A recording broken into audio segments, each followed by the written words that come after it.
मुख्यमंत्री कोट्यातील बनावट दस्तऐवज प्रकरणात विजयकुमार माहिती अधिकार कार्यकर्त्यांनी ट्विट केले। कृषी मंत्री माणिकराव कोकाटे आणि त्यांचे भाऊ विजय कोकाटे दोषी ठरले। 2 वर्षाचा कारावास, 50,000 दंड, मंत्रिपद आणि आमदारकी धोक्यात। राहुल गांधींना शिक्षा ठोठावताच खासदारकी काढली गेली होती। महाराष्ट्र सरकार आता काय करणार? #दुहेरी निकष, #मंत्रिपद कायम, अशा पद्धतीचं ट्विट विजयकुमार माहिती अधिकार कार्यकर्ते यांनी केलेलं आहे।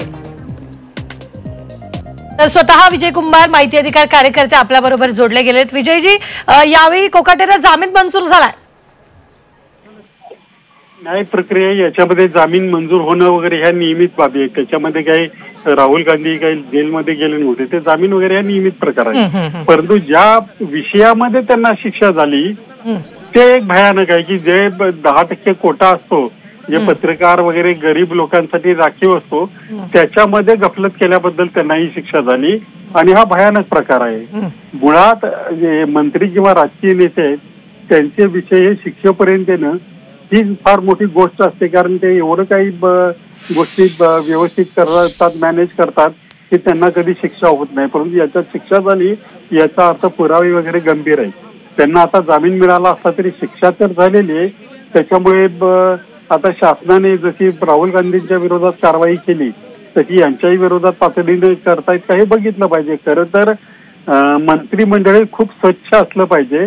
प्रत्येक मंत्री आहे हा त्याच्यावर कुठलाही डाग असता कामा नाही।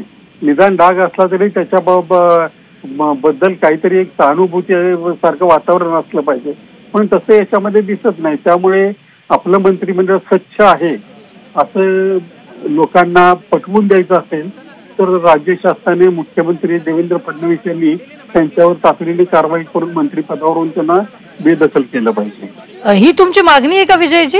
हो, ही मागणी आहे।